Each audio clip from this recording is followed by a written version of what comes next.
Okay, the time has come again to talk about the S25 Ultra and the iPhone 16 Pro Max and that and this and just the general state of smartphones. I am going to level with you guys. I'm a little bit confused about smartphones at the moment, and the reason for that is because it's perfectly illustrated by these two phones here. This is the S25 Ultra, and this is the Poco F7 Ultra. They both have the same chip in here, the Snapdragon 8 Elite. Yes, this one is tuned for Galaxy, but they're pretty much the same. This one costs half as much as this one, roughly, which means you're getting kind of the same phone for half the price. Equally, and people don't believe I've done this, I promise I've done this, I've gone from the iPhone 16 Pro Max to the iPhone 16e, and I'm not switching back. This is one of the most enjoyable phones I've used in recent memory. What does all this mean for phones and for flagships and that sort of stuff? Well, for flagships, and the reason for this video really, is it means that a flagship phone has to be incredible. It has to be really good. And last year, I crowned the S24 Ultra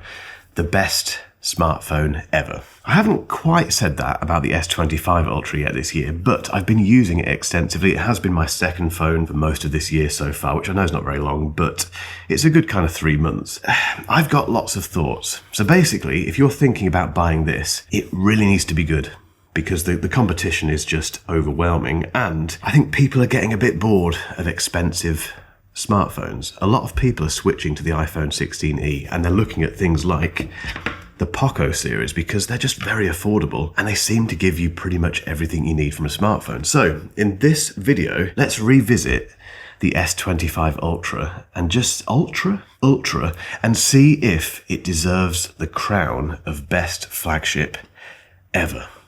Let's start with design, and I think this is the best looking smartphone on the market. You may not agree with me. If that's the case, just get involved in the comments. But whenever I come back to the S25 Ultra from, for instance, the Poco F7 Ultra, which does look better in yellow, it's still a handsome phone. It isn't this, basically, and that's kind of the difference, I think, between flagships and mid-range phones, that you just get a bit more for your money in terms of the look and feel. And every time I pick this thing up, I just think, ooh, and yes, I have it naked. I don't put a case on this thing, which is worrying, but that's just my decision because I want it to look like that. I think it looks great. The display, and yes, I know this is very subjective and it's not a 10-bit panel. When was that a thing, etc. I think this is the best display on the market. It's just beautiful. It is. Okay, design-wise, we can talk about the S Pen, which I don't think we need anymore. And I don't think it's going to be here for the foreseeable future. I think next year with the S26, I think we'll still get this, but S27 Ultra onwards, I don't think we'll have an S Pen because I just don't think enough people use it. But that aside, yeah, design, display, massively flagship.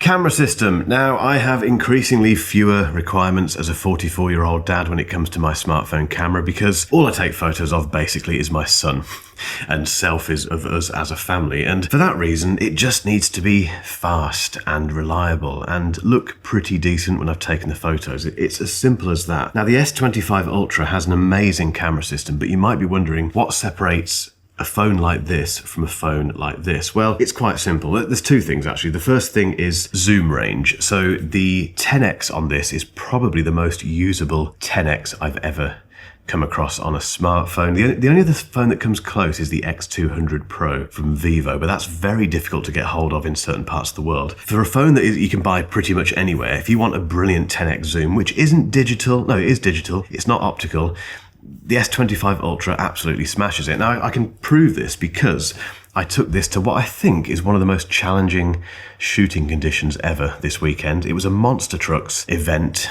in Birmingham in a big indoor arena, very dark, lots of very harsh lighting, lots of very fast moving objects as well. And it didn't hit perfectly every time. As you can see, there were some misses, absolutely, but it did capture the most important shots. You know, the shots of my son, the shots of the cars when they're stationary normally, and also some movement, you know, when some of the trucks were doing their donuts and all that sort of stuff. It picked up enough, and most of these were shot at 10x, and I think these look pretty good. Also, this is, I think, the most enjoyable phone to use use from a video perspective because it has smooth zoom. This is basically the ability to zoom in and zoom out while you're filming very smoothly. Now you can still see the switching between the lenses, between the sensors. That's inevitable at the minute. I think at some point Samsung might completely get rid of that, but it's so addictive. And as you can see here, the footage from these monster trucks, it's a really cool way to shoot family events and things, and just to get a bit of a different perspective and make it a bit more cinematic. I can't stop using smooth zoom. It's brilliant. Overall though, the camera system on the S25 Ultra I think is the best on the market. It has the best AI features as well. I won't go into those now, but it really does. And because of that, it absolutely smashes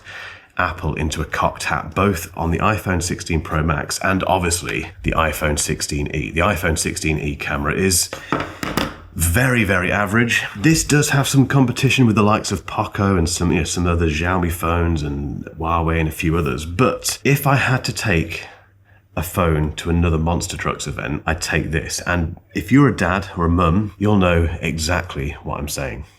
Before we carry on, just a very quick word from today's sponsor, which is RoboForm. If you're still storing all of your usernames and passwords in your head or in a spreadsheet, or worse still, you use the same password for everything, you need RoboForm. RoboForm is basically a password manager which helps you set up new logins. So if you need to come up with a new login for a new website or a web app, it will do it for you and create a very secure password. It saves that password in a big vault. They've got a no breach history. You can share login details with friends and family. They've even got an emergency access feature, so if something happens and you can't get into your passwords yourself, you can give someone the ability to do that in your absence. And it has a one-click login feature, which does exactly what it says on the tin. One click and bang, you're straight into your favorite website or web app. It's an absolute no-brainer. Any device I have, RoboForm goes straight onto it because, well, I value my digital stuff basically. And the best news is, guys, I've got an awesome deal for anyone who clicks the link in my description. Go and check it out. Performance. Now this is a flagship phone, which means it's going to offer you the best performance going. So if you do lots of very complicated things with your smartphone, or you're a gamer, if you're a proper smartphone gamer, of which I'm not, I'm neither of those things by the way, I'm a regular user. If you're more than regular, then this is the best phone to get. It really is. I think the iPhone 16 Pro Max is a powerful phone. This has a very powerful chip in it, but there's something about the S25 Ultra and that Snapdragon 8 Elite. I'm not going to go into the benchmarks, but if you look at the benchmarks, this is very impressive. The battery life as well is really good. Really good. Just like every Android smartphone, it lasts a comical amount of time on standby, which means it's better than the iPhone 16 Pro Max in that regard. But even under fairly heavy use, it's great. No problems with battery. AI, it's the best on the market. If you want the ability to remove things from photos or get help with your text messages in terms of the tone, all that sort of stuff, and there's so many things in Galaxy AI. I won't go into all of it now. I've covered this in other videos, but there are so many things you can do with Galaxy AI, and most of it is very polished because Samsung got there before Apple and lots of others. It sets the standard in all those regards. Yeah, performance, battery, AI, flagship.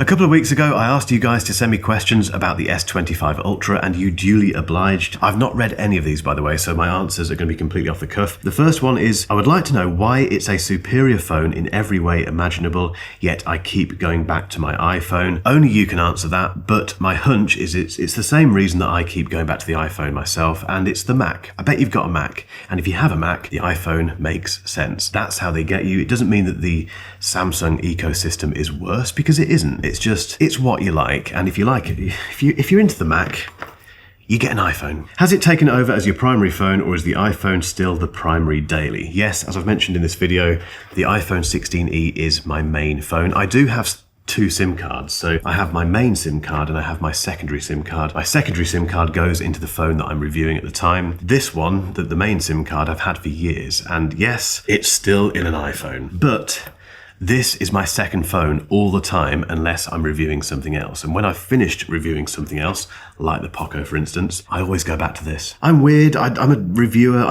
Do not take my use case and the way that I use my phones as what you should be doing, because you shouldn't. As an S22 Ultra user, could you go over the key points on why I should upgrade? I can't remember the S22 Ultra exactly specifically with all the different specs and things. What I would say with any question like this is, if that phone is getting on your nerves, if the battery is dying, if you're not happy with the camera system, if there's just something a bit sluggish about it, then go for the S25 Ultra, because it's a huge upgrade in that scenario. If you're happy with the S22 Ultra, I wouldn't bother. I really wouldn't. If it's doing the job for you, do you really need to upgrade and spend more money? I don't know, unless you're out of contract, etc. In terms of the specifics, I mean, this has got a better camera system, 100%. It's got a much better chip as well, definitely. The battery life, in fact, it's better, isn't it? Yeah, upgrade. What is there to know? Now, this wasn't a question, by the way. Smartphones have quickly become boring. That's not a bad thing. It just means the technology has matured and major advancements are rare. I completely agree. Why do Jack Russells skip when they run? Do they skip? Is it worth the upgrade over the S24 Ultra? No. I'd like to know if you're giving it away. No. Right, going back to the question that I posed at the start of this video, is the S25 Ultra deserving of the flagship title? And should you buy it over a mid-range phone? Well, yes and yes, but there are obviously lots of different things to take into account here. The mid-range smartphone market is amazing, which means you need a very specific reason to spend over £1,000, over $1,000 on something like this. It might be the camera, it might be the performance, it may be something that I haven't thought of, but that is where I want to turn this over to you. Let me know in the comments why you would go for a flagship like the S25 Ultra. I'd love to know. I find it absolutely fascinating. This is the best smartphone I've ever used. There you go, I've said it. It just is. It's better than, where is it, the iPhone 16 Pro Max, and it's several notches above mid-range phones for the reasons I've mentioned in this video. But I love this thing. But flagships. Get involved in the comments, guys, and if you've enjoyed this video, give it a thumbs up, and if you haven't hit that subscribe button yet, you know where it is. See you next time.